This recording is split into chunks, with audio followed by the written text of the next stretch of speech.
It is a pleasure to be here with you today. Jest ogromną przyjemnością przebywać z wami dzisiejszego dnia. Just a couple of days ago, I was with one of your young people, Jonathan, up in New South Wales. Kilka dni temu miałem przywilej przebywać z jednym z waszych młodych członków z waszego zboru, to jest Jonathanem w New South Wales. So I bring you his greetings. Więc przywożę wam jego pozdrowienia. I was surprised to meet somebody from Dandenong, Polish, up in New South Wales. Byłem nieco zaskoczony, że spotkałem kogoś, młodego człowieka z polskiego kościoła w Dandenong w New South Wales. How do you make a promise? W jaki sposób my jako ludzie czynimy obietnicę komuś? Often we will speak it. We'll say, I promise you. Często wypowiadamy ją i zwracamy się do kogoś i mówimy, obiecuję ci. But there are other ways that we can make a promise. Ale są jeszcze inne metody, za pośrednictwem których możemy wyrazić obietnicę. We can say, let's shake hands. Możemy powiedzieć, uściśnijmy sobie dłoń. Or we might sign our name. Lub możemy podpisać się naszym imieniem pod obietnicą, którą złożymy. I have something here where I have made a promise. Ja mam coś tutaj ze sobą, co mi zawsze przypomina, że ja uczyniłem obietnicę. And somebody else made a promise to me. I ktoś inny również uczynił obietnicę w stosunku do mnie.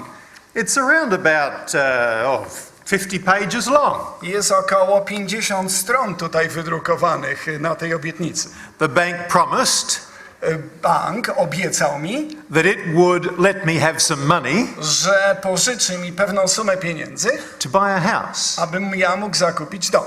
But I had to make a promise. Lecz ja również musiałem uczynić obietnicę. I promised that I would repay the money. Ja im obiecałem, że ja im te pieniądze spłacę. Plus interest. Plus naturalnie procenty. And interest. I procenty. And interest. I dalsze procenty. It's a promise. I jest to obietnica.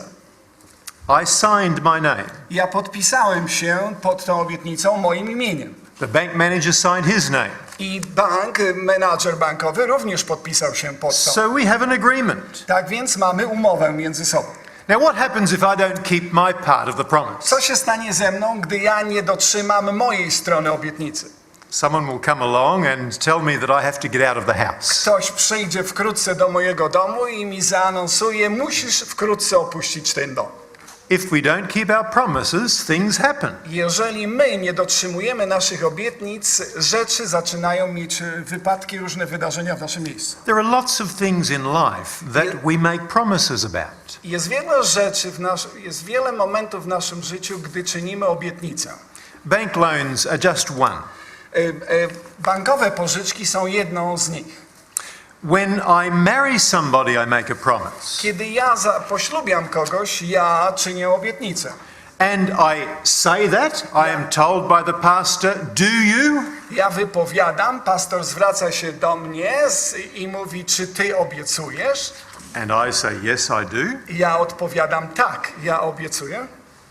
And my fiancée, she says, yes, I do. I moja narzeczona w tym momencie odpowiada, ja również przyrzekam, obiecuję. And so we are told we are man and wife. I jest nam w tym momencie powiedziane, że jesteśmy mężem i żoną.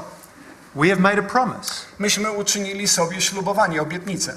And the government says we have to sign our names as well. I rząd oficjalnie również przymusza nas do tego, żebyśmy podpisali się pod tą obietnicą. And so the certificate of marriage. I tak mamy świadectwo ślubu.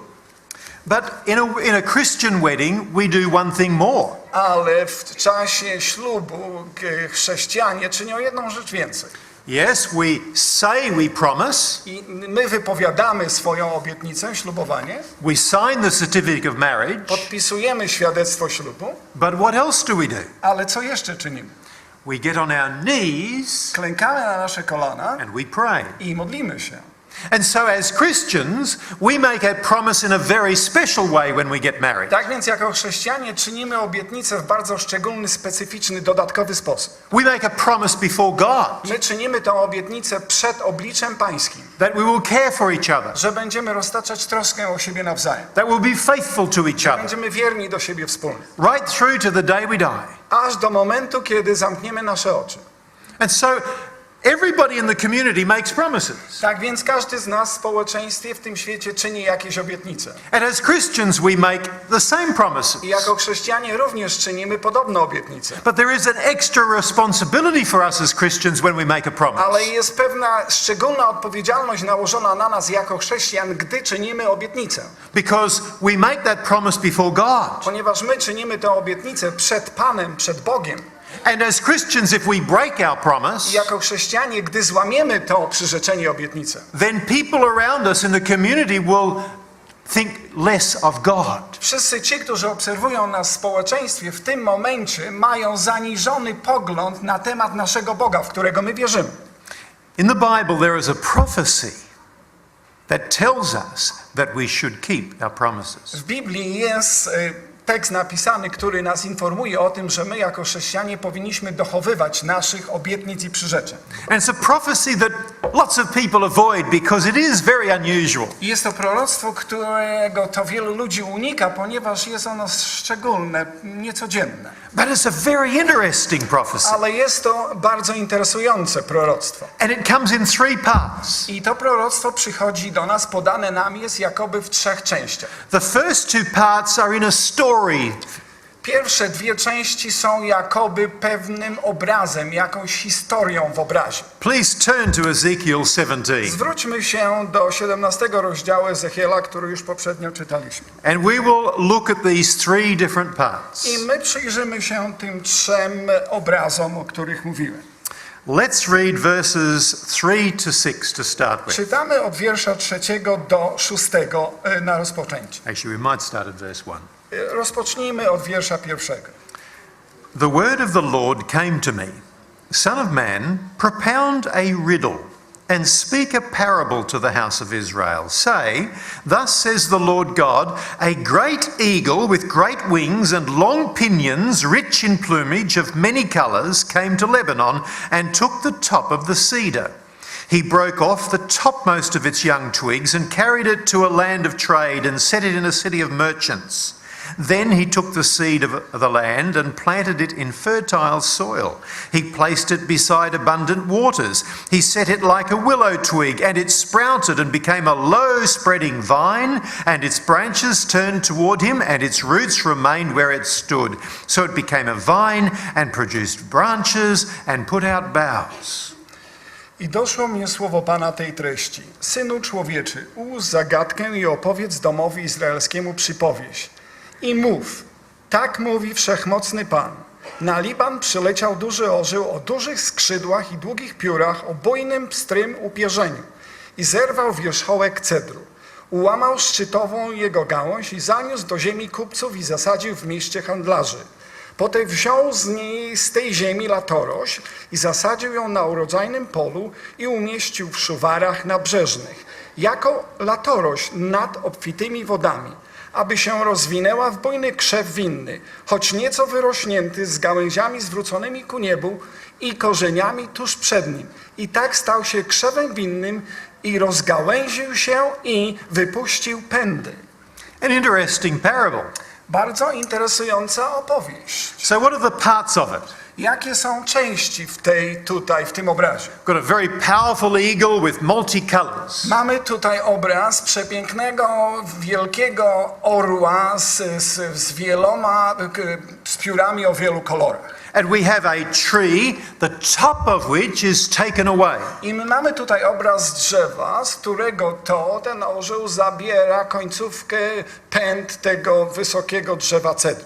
And it's planted in a place a long way away. I bierze ten kawałeczek drzewa i zasadza go w miejscu oddalonym daleko od tego miejsca. And what happens to that that's planted? I co się dzieje z tą gałązką, która jest zasadzona? Does it wither and die or does it grow? Czy ona schnie i umiera, czy się rozwija? Well, according to the Bible here, it says it grows very well. Zgodnie z tym, co jest napisane w Słowie Bożym, jest powiedziane, że ona rozwija się obficie. And it spreads and grows. I rozwija się bardzo, rozrasta się.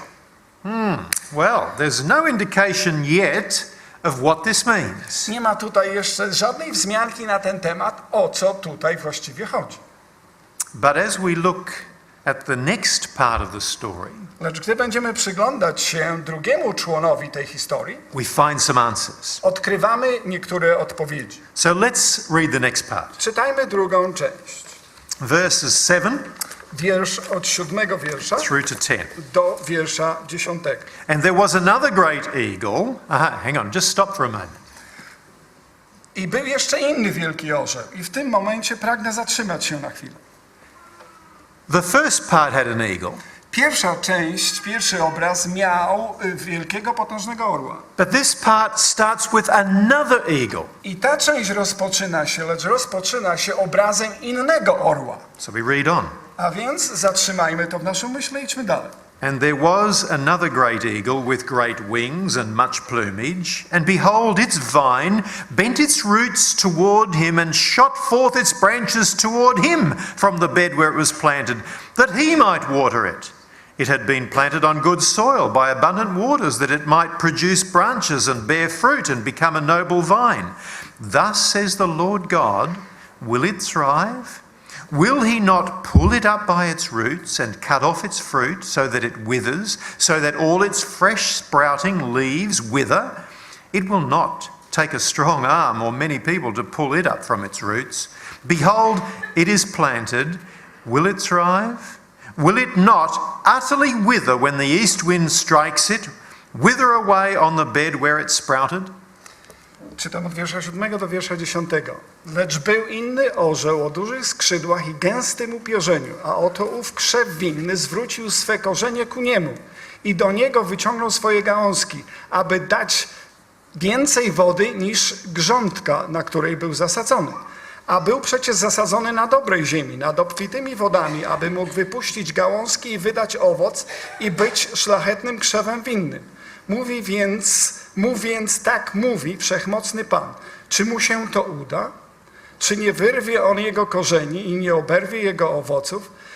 Także usną wszystkie jego listki, które wypuści i nie będzie trzeba wielkiego ramienia, ni licznego ludu, aby go wyrywać z korzeniami? Oto jest zasadzony. Czy to się uda? Czy nie uschnie całkiem, gdy dotknie go wiatr wschodni? Uschnie na grządce, na której wyrósł. An interesting parable. Ponownie bardzo interesujący fragment, obraz. So this second part has this second eagle, Tak więc w tej drugiej części mamy tego drugiego orła potężnego. but it's referring to this plant that was planted a long way away. Lecz ta historia odnosi nas do tej roślinki, która była zasadzona przedtem przez poprzedniego orła. And this plant reaches out for water from this new eagle. I ta plantka sięga jakoby po wodę od tego nowego orła, który nadleciał. Rather than deal with the eagle that planted it. Raczej niż mieć do czynienia z orłem, który zasadził tą gałązkę pierwotnie. There is a prophecy here at the end. Tutaj w tym mamy na końcu proroctwo pewne. This prophecy says that the plant will wither. To proroctwo nas informuje o tym, że ta gałązka czy ten krzew, on uschnie. As we read on in Ezekiel 17, we find the answer. Gdy dalej czytamy w księdze Ezechiela w tym rozdziale, odkrywamy kolejne odpowiedzi. The meaning is given to us by God. I tutaj znaczenie jest nam podane, odkryte, ukazane przez Boga. The background is that Israel had rebelled against God. Tło tej historii jest takie, że Izrael, naród Boży, buntuje się i odwraca się od Boga. And God had allowed Nebuchadnezzar, the king of Israel, to take them captive. I Pan Bóg zezwala na to, że król babiloński Nabuchodonozor zabiera ich w niewolę do Babilonu. And the king of Israel had made a promise to Nebuchadnezzar. A król izraelski czyni pewną obietnicę królowi babilońskiemu. He promised that he would not rebel against him. On obiecuje temu królowi, że on nie będzie buntował się przeciwko jego rządom. That's the background. I to jest właśnie to tło. Let's read on, verse 11. Czytajmy dalej od wiersza 11. Then the word of the Lord came to me, say now to the rebellious house, do you not know what these things mean? Tell them, behold, the king of Babylon came to Jerusalem and took her king and her princes and brought them to him to Babylon. And he took one of the royal offspring, and made a covenant with him, putting him under oath, the chief men of the land he had taken away, that the kingdom might be humble and not lift itself up, and keep his covenant, that it might stand. But he rebelled against him by sending his ambassadors to Egypt, that they might give him horses and a large army. Will he thrive? Can one escape who does such things? Can he break the covenant and yet escape? As I live, declares the Lord God, surely in the place where the king dwells, who made him king, whose oath he despised and whose covenant with him he broke, in Babylon he shall die. Pharaoh with his mighty army and great company will not help him in war, when mounds are cast up and siege walls built to cut off many lives.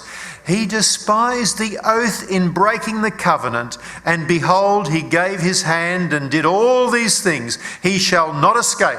Therefore, thus says the Lord God, as I live, surely it is my oath that he despised, and my covenant that he broke.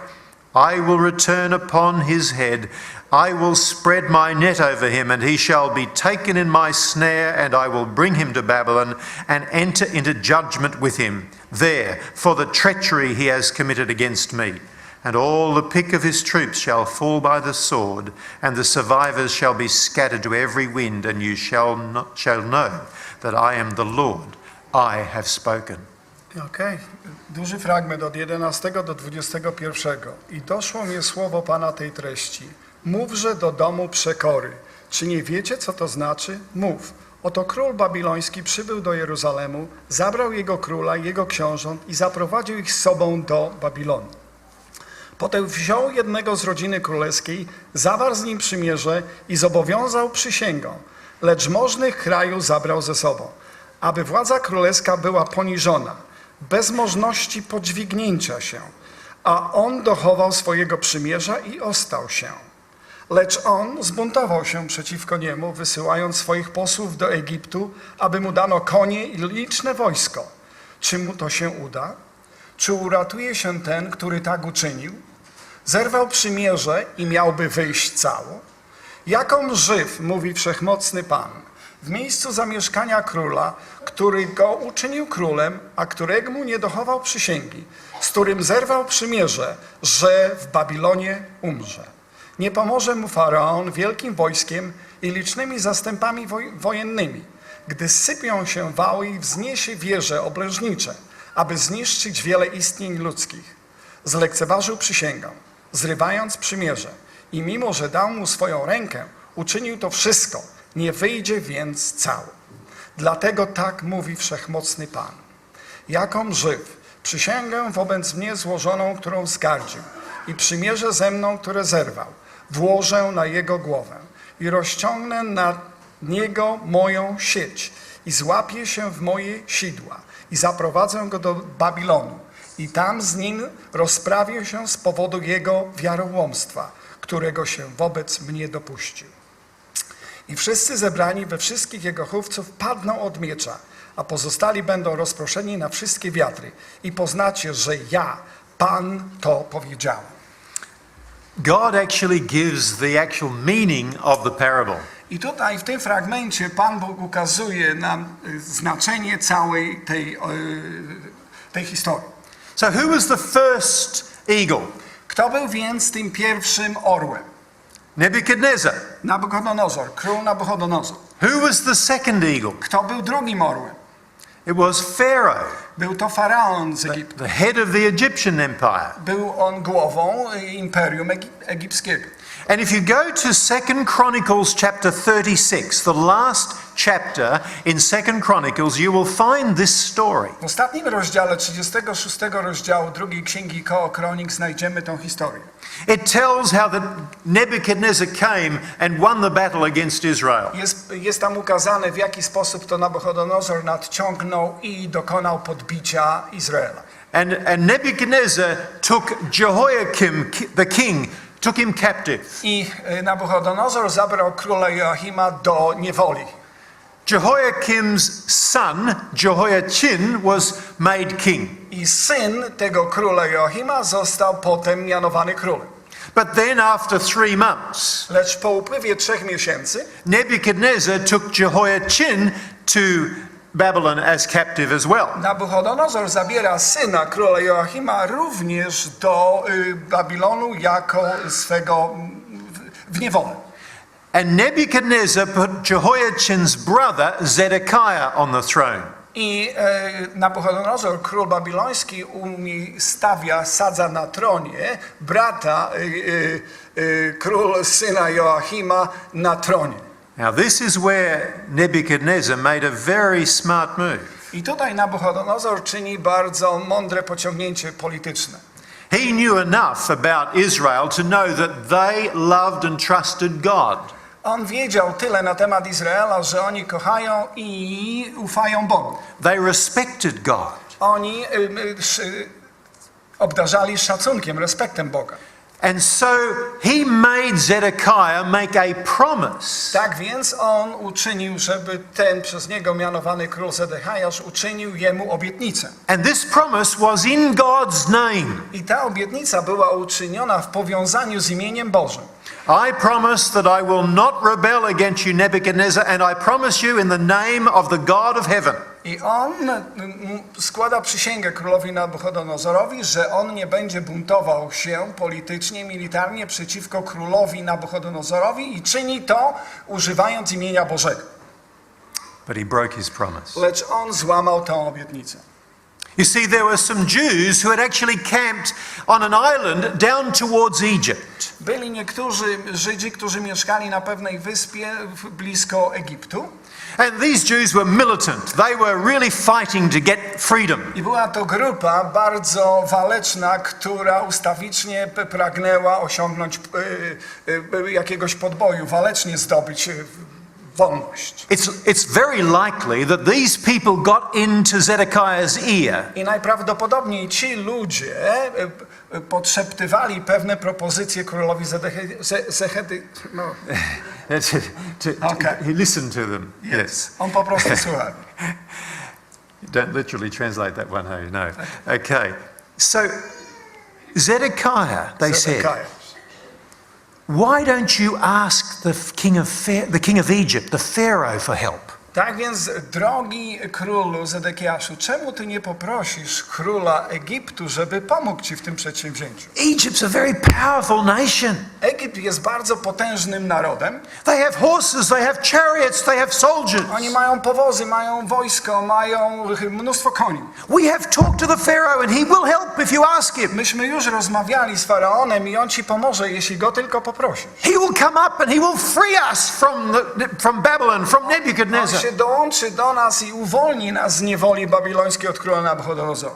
Zedekiah should have remembered his promise. I Zedekiasz powinien pamiętać o swojej obietnicy, którą złożył. In the name of the God of heaven, he had promised he would not rebel. Bo złożył ją w imieniu pańskim, że on nie będzie się buntował.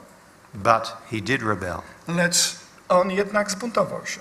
And Ezekiel 17 is God's prophecy saying this rebellion will not work. I proroctwo tutaj w księdze Ezechiela w 17 rozdziale mówi nam o tym, że tego rodzaju bunt nie spotka się z powodzeniem. And the big problem with this rebellion was I wielki problem tego buntu polegał na tym, that he had actually spoiled God's name. że on tutaj, czyniąc to, co uczynił, on rzucił poszlakę niecną na swego Boga. He had not kept his promise, Nie zachował swojej obietnicy, but he had promised in God's name that he would not a rebel. przecież obiecał to w imieniu pańskim, że on tego nie uczyni. God said, I have let you go as captives to Babylon, Pan Bóg powiedział, ja zezwoliłem na to, że poszliście do niewoli babilońskiej, but I have protected you. lecz ja otoczyłem was opieką. You have developed very well while you've been in Wyście captivity. się rozwinęli bardzo dobrze, gdy byliście tam w tej niewoli.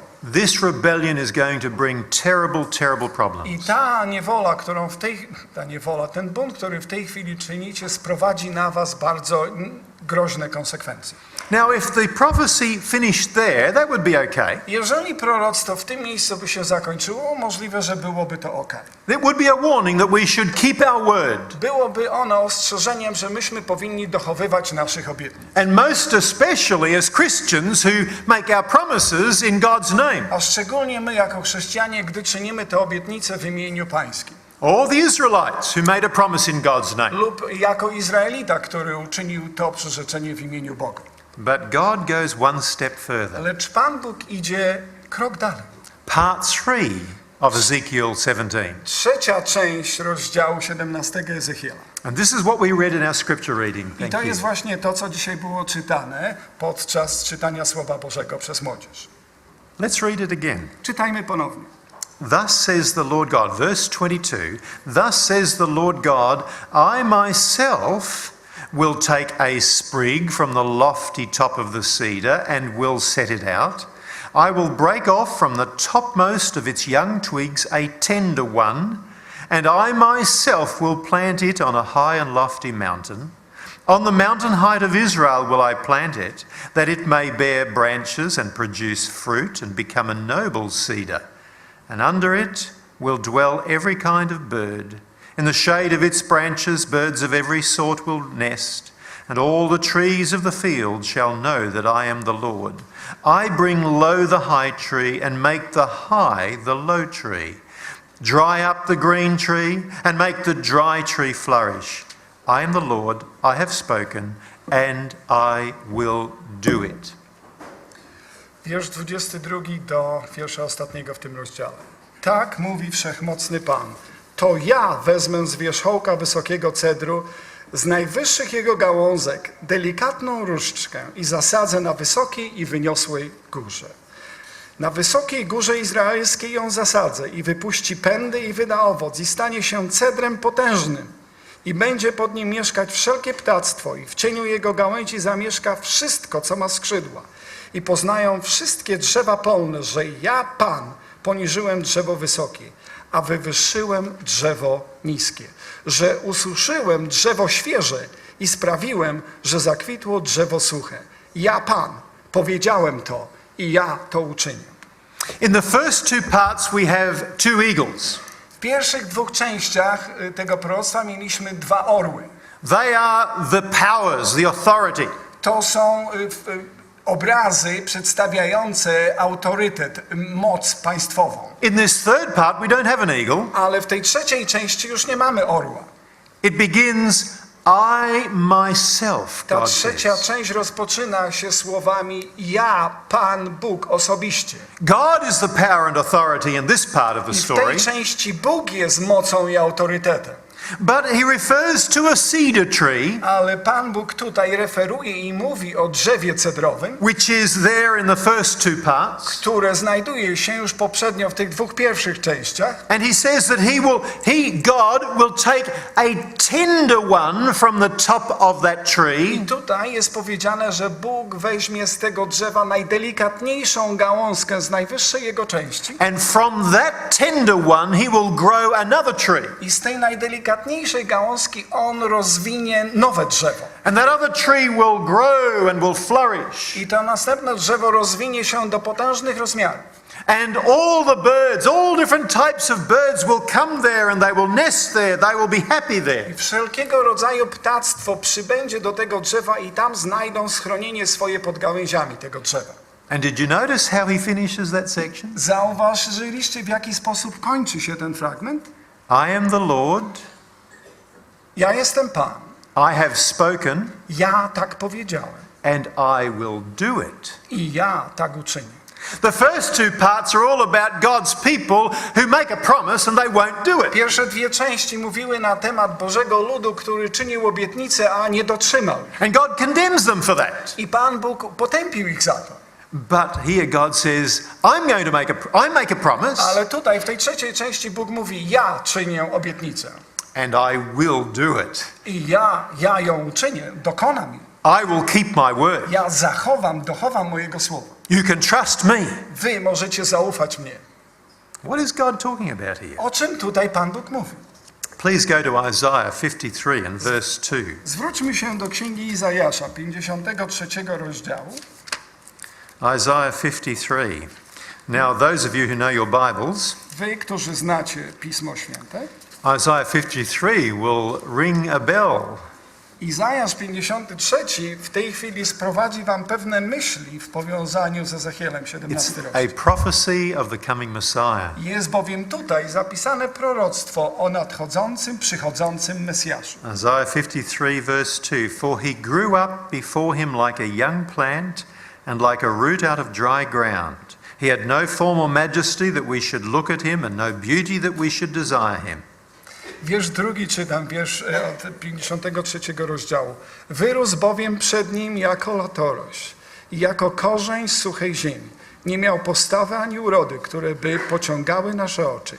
Nie był to wygląd, który by się nam mógł podobać. That tender top of the tree represents Jesus. Ta delikatna różdżka, o której Pan Bóg mówi, reprezentuje osobę Jezusa Chrystusa. God is saying, you Israelites, you have broken your promises. Wy, Izraelici, Bóg mówi, wyście złamali swoje obietnice. But God says, I continue to promise that the Messiah will come. Ale Pan Bóg mówi im, ja kontynuuję obiecać wam ustawicznie, że Mesjasz przyjdzie. I won't be like you, I will keep my promise. Ja nie będę taki jak wy, ja dochowam mojej obietnicy. If you read on in Isaiah 53, Jeśli czytać będziemy dalej w Izajaszu w 53 rozdziale, verses 3 and 4, wiersz 3 i 4. he was despised and rejected by men, a man of sorrows and acquainted with grief. And as one from whom men hide their faces, he was despised, and we esteemed him not. Surely he has borne our griefs and carried our sorrows, yet we esteemed him stricken, smitten by God and afflicted. Wzgardzony był i opuszczony przez ludzi. Mąż boleści, doświadczony w cierpieniu, jako ten, przed którym zakrywa się twarz. Wzgardzony tak, że nie zważaliśmy na niego, lecz on nasze choroby nosił, nasze cierpienia wziął na siebie, a my mniemaliśmy, że jest zraniony przez Boga, zabity i umęczony. Verse 5, but he was wounded for our transgressions. He was crushed for our iniquities. Upon him was the chastisement that brought us peace. And with his stripes we are healed. Kolejny wiersz. Lecz on zraniony jest za występki nasze, starty za winy nasze. Ukarany został dla naszego zbawienia, a jego ranami jesteśmy uleczeni.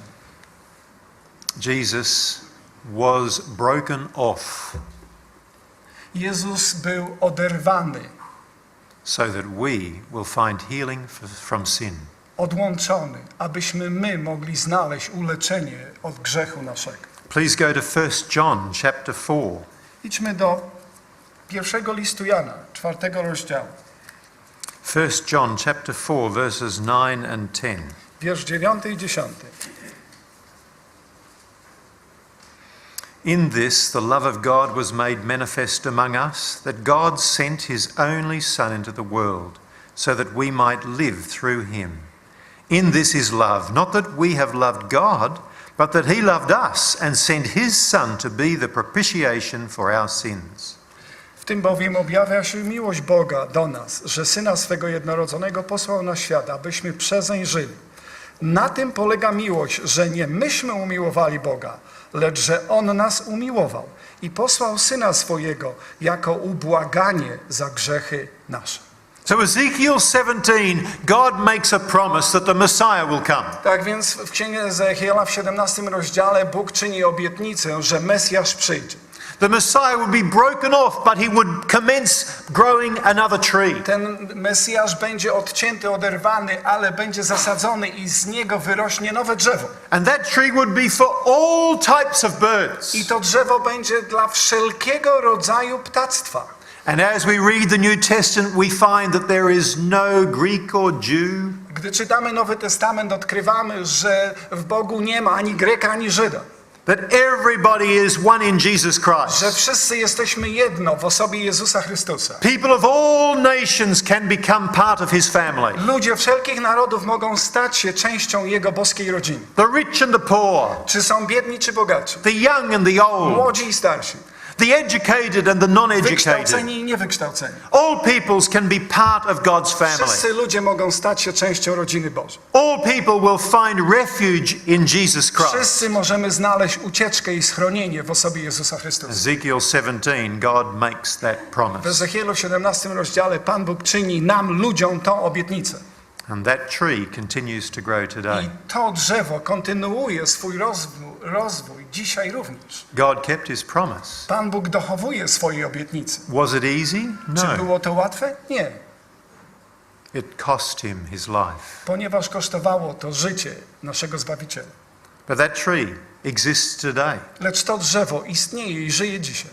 And Jesus Christ is the heart of the church. Jezus Chrystus jest sercem Kościoła Bożego. The church does not exist because of itself. Kościół nie istnieje od tak sobie i sam w sobie. We exist because we are God's family. My istniejemy, ponieważ my jesteśmy Bożą rodziną, Bożym tworem. Because Jesus is our life. Ponieważ Jezus Chrystus jest żywy. He is the creator and the recreator. On jest stworzycielem i odtworzycielem. The church does not exist for itself. Kościół nie istnieje dla siebie samego. We are here because we find life through Jesus My Christ. jesteśmy tutaj, ponieważ myśmy odkryli, że możemy mieć życie przez i w Jezusie Chrystusie. Whether it's Dandenong Polish, or whether it is in North Queensland, or whether it's in any other country of the world. Czy to jest tutaj w polskim kościele w Dandenong, czy to jest na północnym Queensland, czy to jest w jakimkolwiek innym kościele w zakamarku świata. The church is the fulfillment of God's promise to this world. Kościół jest wypełnieniem obietnicy, którą Pan Bóg złożył temu światu. The Messiah would come, Że Mesjasz przyjdzie. and through the Messiah he would build up a body of people Że przez Mesjasza Bóg zbuduje ciało swoje, Kościół. that would continue to invite others to be part of this Które family. będzie kontynuowało ustawiczne zaproszenie, zwracało do innych, aby oni stali się częścią rodziny Bożej. If we are members, we are part of that today. Jeżeli my jesteśmy członkami, jesteśmy częścią tego Bożego przedsięwzięcia. If there are guests here today, my invitation is to become part of the family. Jeżeli są dzisiaj jacyś goście, moim zaproszeniem do was dzisiaj jest to, abyście stali się częścią tej Bożej rodziny. Because this is the expression of God's promise. Ponieważ to jest wyrażeniem Bożej obietnicy, którą nam złożył. God keeps His word. Bóg zawsze dochowuje swojego słowa. Of course, the challenge for me and for you is, Naturalnie wyzwanie dla ciebie i dla mnie jest to, while I accept God's promise and thank Him for His free salvation, gdy ja przyjmuję Bożą obietnicę i jestem Mu wdzięczny za Jego dar zbawienia, this prophecy is also a challenge. to proroctwo jest również wyzwaniem dla nas. Do you keep your promise? Czy my dochowujemy naszych obietnic i przyrzeczeń? Are you loving your wife? Are you loving your husband no matter what? Czy kochasz swoją żonę i żono kochasz swego męża bez względu na cokolwiek zachodzi między wami? As people see me, as I live my life, do they see that I am actually holding God's name high? Gdy ludzie patrzą na mnie i widzą mój sposób życia, czy potrafią zauważyć, że przez moje postępowanie i słowa ja wywyższam lub bronię charakteru Bożego w moim życiu? I am so thankful that God has kept His promise. Ja jestem tak wdzięczny do głębi mojego serca, że Bóg dochowuje swoich obietnic. I have forgiveness and I have hope because of that. Ja mam przebaczenie i nadzieję z uwagi na to. But am I being faithful to Him by keeping my Lecz promises? czy ja jestem wierny Bogu mojemu przez dochowanie mojego przyrzeczenia względem Jego? And are you? I ty.